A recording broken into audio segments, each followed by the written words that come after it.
RFK Jr. is running as an independent, so who does that hurt? An expert weighs in.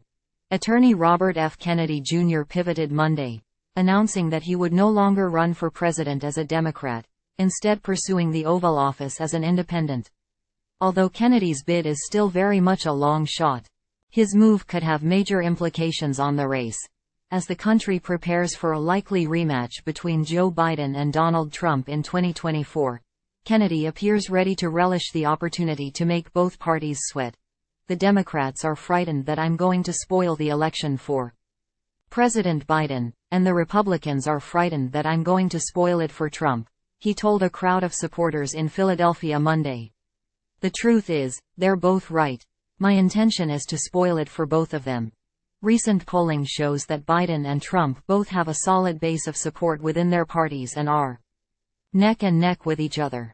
But 14% of voters say they dislike both of the leading candidates, according to a PBS NewsHour, NPR, Marist poll.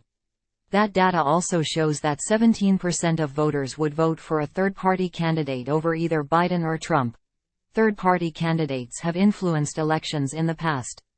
Green Party candidate Ralph Nader, who in 2000 siphoned more votes from Democrat Al Gore in Florida than Republican George W. Bush, arguably swung that election in Bush's favor.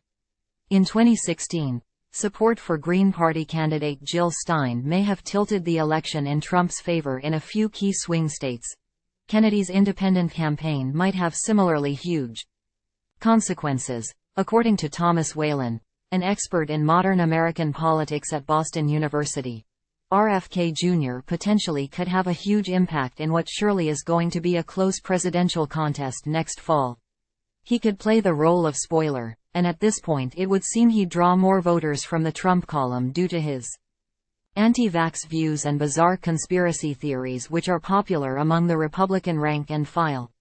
Even if he attracts only 1% of the popular vote in battleground states like Wisconsin and Pennsylvania, that would be highly significant, Whalen said. Kennedy's conspiratorial views do appear to be more appealing to Republican voters. In a hypothetical general election between Biden, Trump, and Kennedy, 9% of self-identified Democrats would vote for Kennedy compared to 13% of self-identified Republicans, according to a recent Reuters, Ipsos poll. Republican officials are already denouncing Kennedy, telling voters that he should not be seen as a person with conservative ideals. Make no mistake, a Democrat in independence clothing is still a Democrat.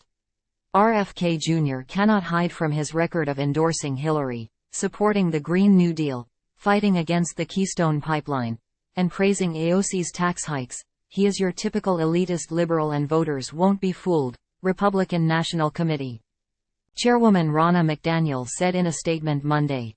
A University of New Hampshire survey from September found that 34% of registered Republican voters in the Granite State would either be enthusiastic or satisfied if Kennedy were elected president, compared to only 10% of registered Democratic voters. Time equals 400 ms. Greater than with this announcement, Kennedy could gain a bit of ground in the Rocky Mountain states and in the South, Whalen said. The centrist group No Labels is flirting with mounting a presidential campaign of its own, worrying top Democrats who believe that candidate would pull voters away from Biden and hand the election to Trump. Allies of Biden are going all out to erode financial and political support for the No Labels movement, The New York Times reported this week. Whalen said that Kennedy's decision to run as an independent did not come as a surprise, as the lack of enthusiasm among voters for Biden and Trump could galvanize Kennedy. The electorate is restless and dissatisfied with the current frontrunners in both parties. 2024 is shaping up to be a change election. That can't but help a self-styled maverick outsider like RFK, Whalen said.